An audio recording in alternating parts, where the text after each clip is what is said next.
Plus One Forward, the podcast powered by the apocalypse, where we talk about tabletop role-playing games using or inspired by the Apocalypse engine. I'm your MC, Rich, and I'm joined by my guest, Mark Richardson of Green Hat Designs. Hey Mark, welcome to the show. It's great to be here. Awesome. Now, I gotta know, Mark, how long have you been playing PbtA games, and what was your gateway? I'd say I probably got into PbtA with Dungeon World, actually, first. Oh, interesting. Cool. Just because, I think, I don't know, I'm the local GM kind of in my crowd, and so it was more trying to find different games and different games to play. And then I was at a convention. I think I was at Dreamation or something. Right. And ended up in a Dungeon World game. And I was like, oh, this is really cool. And it was a different way of looking at things and playing and everything like that. So I didn't get my, neck deep into it with Apocalypse World and all that stuff until much later. And I've played a variety of them. Yeah. I think my favorite one that I've played recently was The Warren. Oh, yeah, that's a good one. That's a good one. I really enjoyed that. All right, well, let's jump over here and read a Sitch, all right? Sure. Read a Sitch.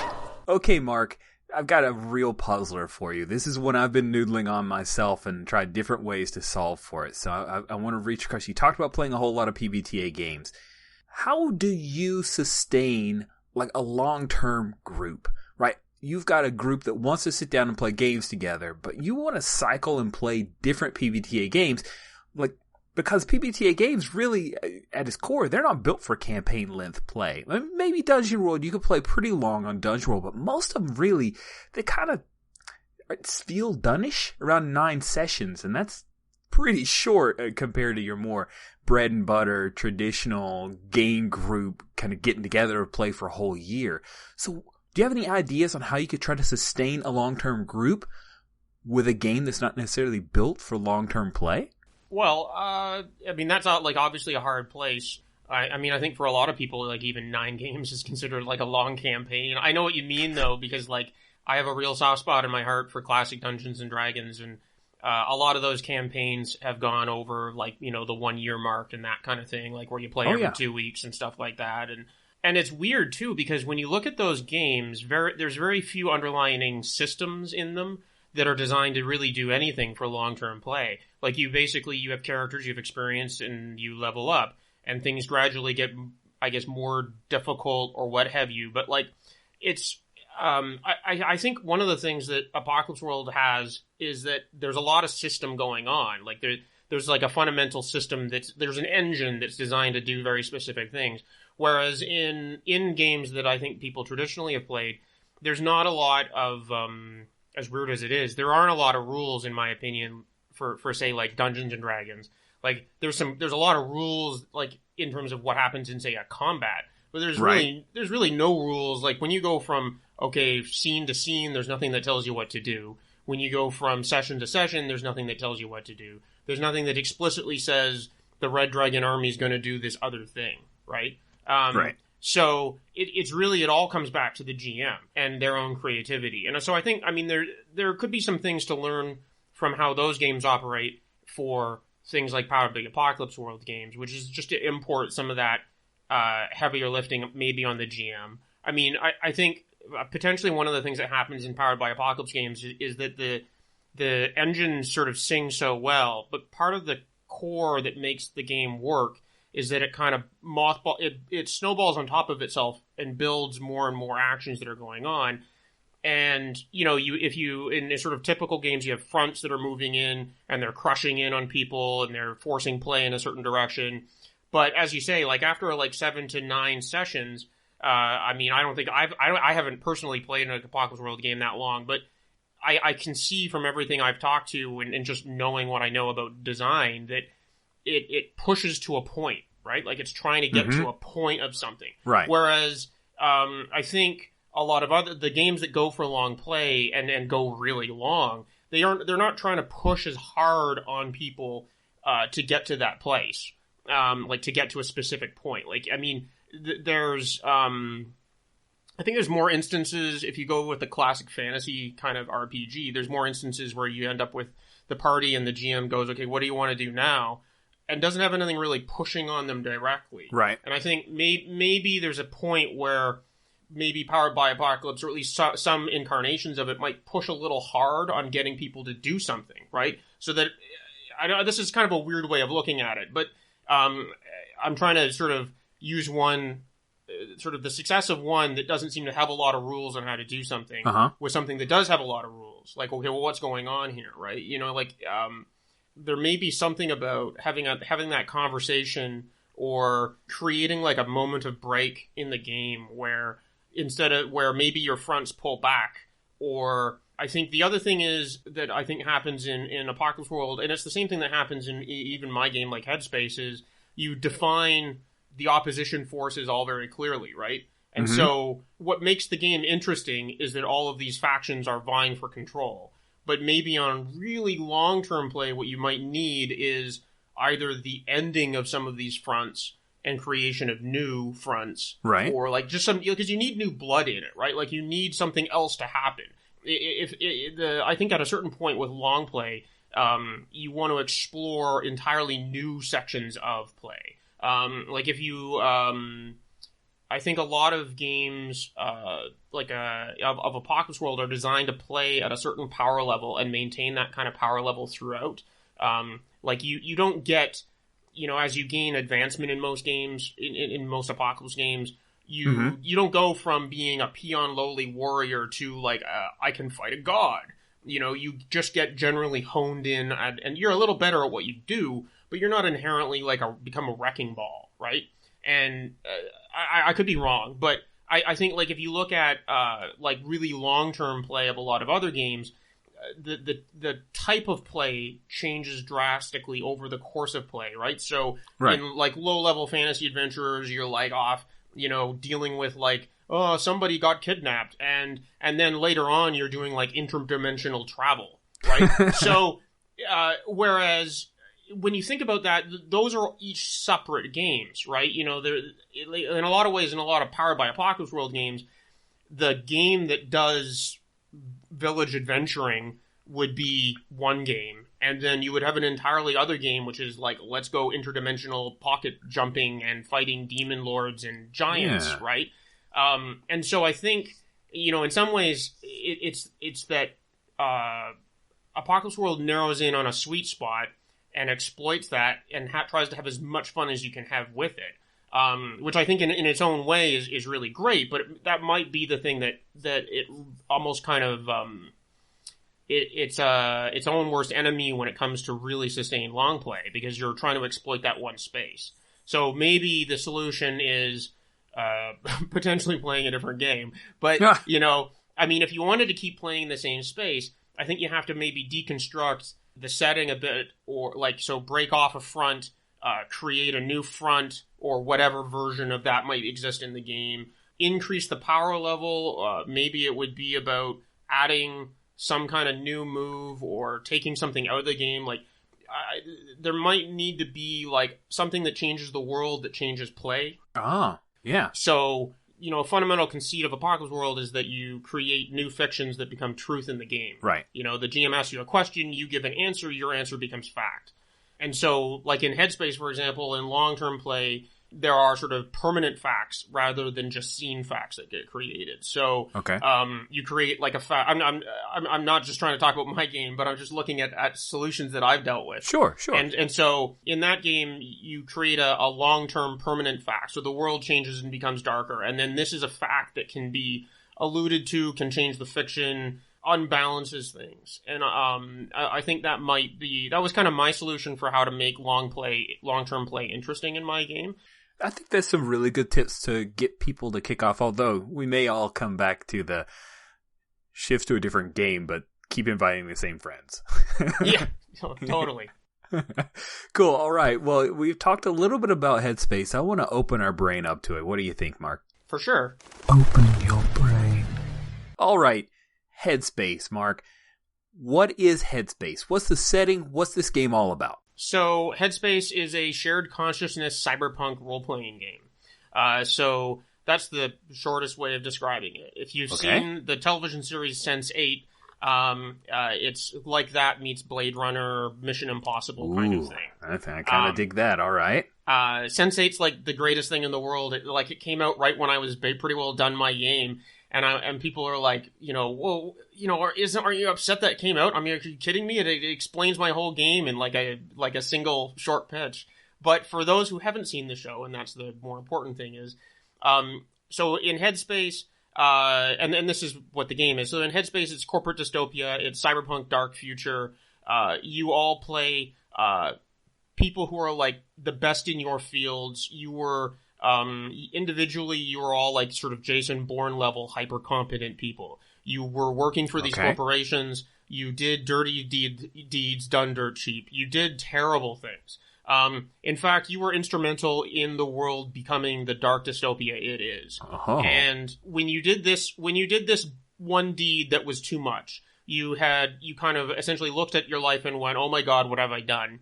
And you had this epiphany and you decided, okay, enough is enough. I can't do this anymore. And so in Headspace, the conceit of Headspace is you are a group of people like-minded, who have left the various companies they worked for and joined together as sort of a guerrilla war force to fight and make change in the world in a positive way. Now, that doesn't mean you've all become, holier than thou people. You've just decided that the world could use some help in writing its course.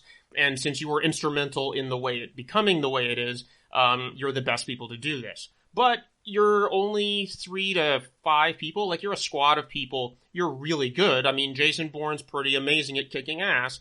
Yeah. But you can't, you can only be in so many places at so many times. And so you, as a group, have invested in this illicit technology called Headspace, which essentially Wi-Fi networks your consciousness between all of the players of the game, and gives you a bunch of abilities. And the idea is you got this technology to sort of even the scales against the corporations. And the Headspace technology basically, it's a continuous Wi-Fi connection between all the players who are playing the game, like all their characters. Right. You can feel everyone's emotions. You can sense what's going on to everybody. You can communicate telepathically at the speed of thought. So 2 players can be in a gunfight, and you can have a conversation in role-playing style with them from across the city. Nice. There's the big game effect, and I should say the main sort of like crunchy part of the game is that you can access people's skills. So as I said, everybody in this game is like hyper competent. So each player in the game represents, has 3 skills that they offer the game. So for example, like your tech has engineering, to build and create and design things. You have drones for piloting drones, whether they be like predator drones or spy drones or who knows what. And you have hacking, which is like, the mainstay bread and butter of the cyberpunk. So each character has 3 skills that they bring to the game, and they bring them at the highest level of play. Failure is rarely a question in this game. Okay. It's about having how complicated your success is. So, Mark, one of the questions that some people have expressed to me that I wanted to ask you about, this is a cyberpunk kind of game, right? Like, it's a general setting, but when I look at the cover and I look at the art inside, it's very kind of cartoony. I'm curious, why did you choose that particular art style? So, so I've gotten this question a couple of times. It varies. It seems that some people love it outright. Some people are like, I want my doom and gloom. And so the big, for me,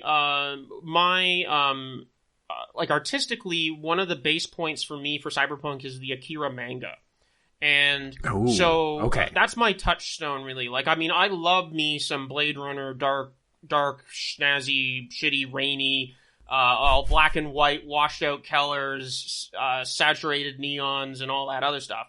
But I really fell in love with that look, and so when I started working on Headspace, I thought about different directions. I really, when I looked at cyberpunk art, I was like, well, there's kind of 2 ways I can go. I can either go for that very classic noir, kind of more Blade Runner-esque, gritty, real look, or I could lean more towards an anime style.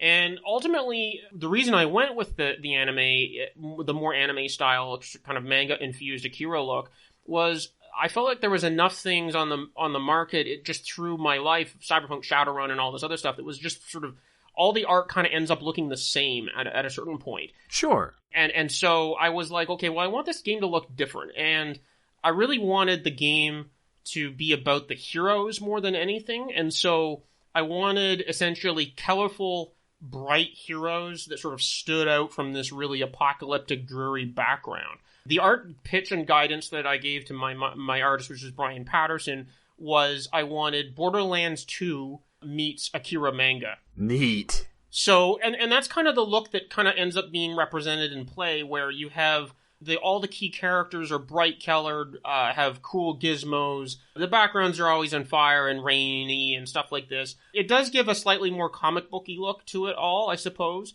I guess it's sort of like one person says comic book, the next person says manga, and then you get into a fight between geeks. Ooh, that sounds fun. We should stat that up. Yeah, so, I mean, so yeah, like, it's a fair criticism. I sort of feel like there's enough games out there that go into the cyberpunk genre. There's a lot of different ways you can play with it. And so I went with a more, maybe a slightly more playful, but also, I think, colorful maybe would be the word that goes with it.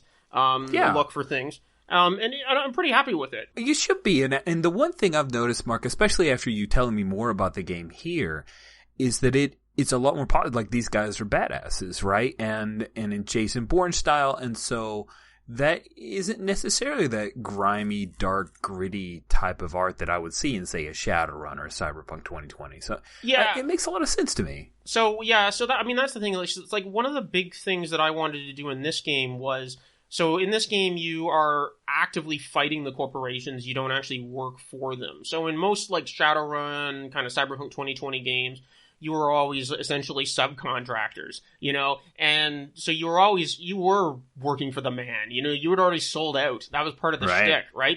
And so what I wanted to do with this game was do the game where you're like, no. You are, like, actively going to take down the other guys. And so, like, in long play of this game, the fronts are corporations, and you work against their corporate projects to change the world in a negative way, in a better way, basically. That's the goal. It's also not super sick. I mean, you know, you're still fighting corporations. So even with a team of Jason Bournes, the odds are not in your favor. True. Mark, I gotta tell you've got me pretty hyped up. I really want to give this thing a shot.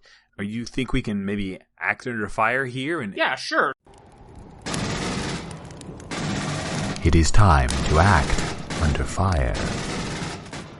So I was thinking about this in advance. You're always playing Plussy, from what I hear, right? That is correct. Plussy is our signature character of +1 forward. Okay. Plussy is in a small team of operatives. You have 2 other operatives that you're working with. Your team used to be bigger. In the last couple of years, you've lost a few people. One thing I should point out is, so in the game, there's 6 operatives, which are essentially your playbooks. They're unique, and the skills are unique for them.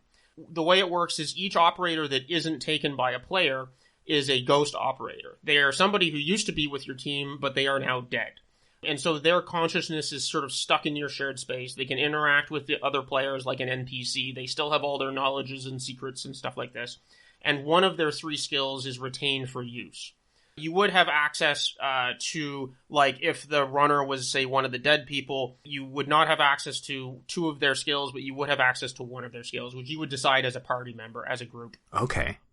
So in this particular case, though, you have Snake, who's your infiltrator. He has martial arts, security, and stealth. And you have Helo, who's your Ronin. He's like your ultimate urban destroyer and classic solo operative, who's a master of explosive firearms and tactics. Plussy, you are the tech, since we've already spoken about that a little bit before here. And so you are an expert in engineering and drones and hacking. We won't go into all the little details of your character, but we will say that you have a sort of a dog drone, which is sort of like a Rottweiler with like razor blade fangs and that kind of thing. Yeah, I like that. And so the group of you have decided to you're breaking into a corporate compound, and it's a big, huge arcology complex. You've broken past the security team, Snake and Helo are sort of on the landing pad on the roof, and they're holding off security forces, and you've been sent in for the lower levels, like through an air shaft, down to like a computer room where you're trying to get out and like hack out some secrets and get out, sort of a smash and grab kind of operation. Gotcha. Okay. And so we'll come in on this. So as we come into the scene, Snake and Helo, you can tell from everything, like functionally they would be other players in a normal situation. Sure. You're hearing like all the things that are going on there. As the GM, I'm telling them that there's a bunch of security people. There's some sort of spinner aerodynes flying around the building, and they're like laying down some suppression fire and shooting some rockets and trying their best to keep these attack forces at bay before any of the major like they know the alarm's being tripped, but if we can get out of here soon enough, none of the big hitters are going to show up. They have a couple of different skills, and so during their scenes, Snake is using his security skills to try to override some of the local security systems on the roof. Right. And so the grief in the tracks is going up steadily. And the Ronin, Helo, he is using mostly his firearms to take out some of the drones that have been sent from the security forces. And so for firearms, there's Ego, which is slowly ratcheting up. So there's this sort of slight presence in the background of Ego and grief kind of slowly ratcheting up, which is sort of making you feel slightly anxious and nervous, as well as a little, this creeping, I guess, depression in the background of whether or not we're going to succeed. You are in an air shaft, and you have like hooked yourself on a rope, and descending down into the depths of this compound. What are you looking for? Like, as you're an engineer, you know what this place is supposed to be all about. Yeah, this place has a new technology where they're using, it's crazy because you know how Star Trek imagined tricorders and then everybody wants to make a cell phone type tricorder? Well, these guys did data crystals, right? Some geek watched Star Wars a couple decades ago, and they wanted to find a way to create a type of hard drive that's made out of a crystal so that it could last forever without ever losing any of the data. And so we're after the schematics for that because we could really warehouse a huge data spool within it and not have to worry about degradation. That's what we're after. Cool. You land on like the vent shaft that you are fairly confident, based on your engineering overlays that you've already done in advance of this scene, of this is the best place that we would get into. Right. So we're gonna say so as an example of like a headspace move, you're gonna use the infiltrator's security to try to you can see that there's some like laser tripwire things, and there's some motion sensors on this. It's all like sort of Mission Impossible with Tom Cruise trying to break the things down and stuff. So you have all the tools with you. You knew what you would need, but you aren't sure exactly if you're going to get what you need to get. So if you can roll the dice. Sweet. Okay, so I'm rolling 2d6, and the infiltrator's the one who's pushing up the grief meter, right? Yeah, so it's grief. Right, now, cool. So we didn't figure out what your attributes were in advance, but whatever you wanted them to be, between +2 and -2. Let's call it a +1. +1? Yeah, we'll go up +1. What the heck? +1, all right. All right, here we go. All right, so I've just gotten an 11. I just All roll right. a 10. Oh my goodness. That's All pretty right. awesome. Sorry about that, but no, it's that's kind of all right. amazing. It's the funny part of Apocalypse World where you can play games you realize everybody rolls 10s the whole time. You're like, well, that wasn't that interesting. Like, everybody just kicks ass and takes names. And you're like, you're just like, all right. I mean, I've also had games where I've played for 4 hours and no one can roll above a 3. So, all right. So you succeed without any emotional complications. So you feel like Snake's grief kind of creeping into your head, and it's giving you second thoughts. But then you kind of just manage to push that aside and tell us how you kick ass on this security system. Oh, yeah. The way I kick ass on the security system is I have my little dog drone, right? You say he's about the size of a Rottweiler? Yeah. I have him. He's got basically an active camouflage, but he can kind of swish that around to act like mirrors. So he expands around and is able to give me a little hole that I can crawl through between all the laser sites without ever tripping any of the laser wires. All right, cool. So your dog, what's your dog's name? Oh, my dog's name is Twitch. Okay, so Twitch plants his fat butt on this thing and splits in half and allows you to move through him, and it's sort of deflecting the lasers. And you rappel down into a large room, which looks like they're growing these crystals out of vats of, looks like goo or something like that. It's all cool. bubbling away. Right. There's strange lights, like as almost sort of like a weird sort of strobe effect, psychedelic colors and that kind of thing, some sort of optimum growth or whatever. You get over to the computer terminal, and you pull out some of your cyber hacking gear and like enter into the net around it to pull out the data that you need. Now, in this case, this is a professional move because you're the tech. Gotcha. So success isn't in failure. You don't even have to roll the dice and worry about it. Right. So in this case, it's based on rage. So the rage track, which at this point is pretty empty, goes up by 1.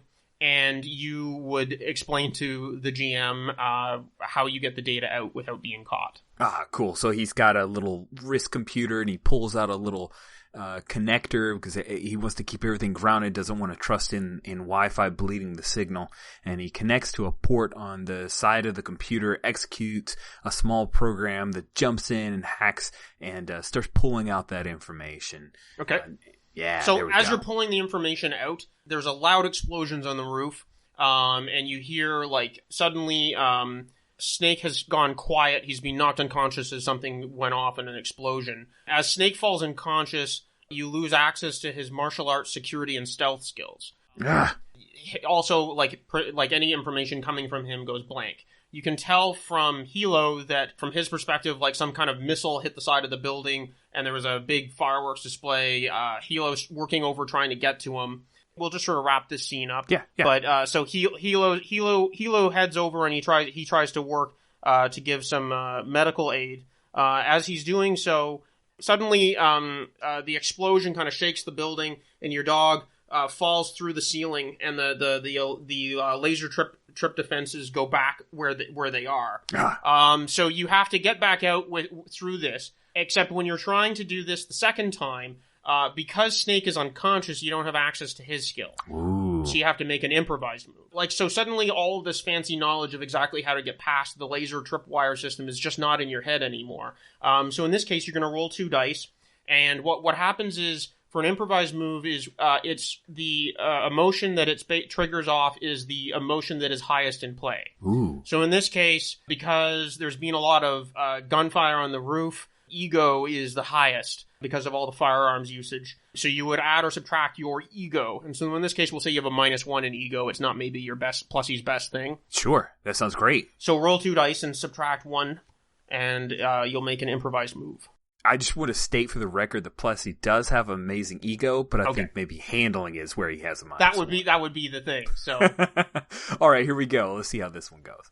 Oh my, that is a 5 -1 of 4. There you go, Mark. Take it. All right. Yeah, so 6-, it's the very classic sort of GM tells you what happens because you're really just trying to you're trying to do the same thing in reverse, but as you push your dog into place, the laser tripwire goes on and an alarm goes off, and not only does the alarm go off, but a metal hatch secures above, blocking your exit from your planned way out. Oh! Basically, there's a turret, like an automated defense system, activates in the server room, and some sort of strange gas begins to vent into the room. And so, so we will leave you there as Plussy attempts to Helo, to get some backup to get yourself and the data you've stolen out of the room, and we'll end there. That is so wicked. Mark, you're a mean man. You're such a good MC. That's great. Awesome. Well, Mark, thank you so much for coming on and showing us Headspace. I really appreciate it. Yeah, great. I really enjoyed being here. +1 Forward is a production of the Gauntlet community and Richard Rogers. You can find us on gauntlet-rpg.com or follow us on Twitter at GauntletRPG. The games mentioned on this show use the Apocalypse engine, which is a creation of Vincent and McGay Baker. The music for +1 Forward is from the Savage Oral Hotbed CD Gomi Daiko. The songs used are Gomi Daiko Metal version and Process. You can find more amazing tunes by Savage Oral Hotbed on their website, savageoralhotbed.com.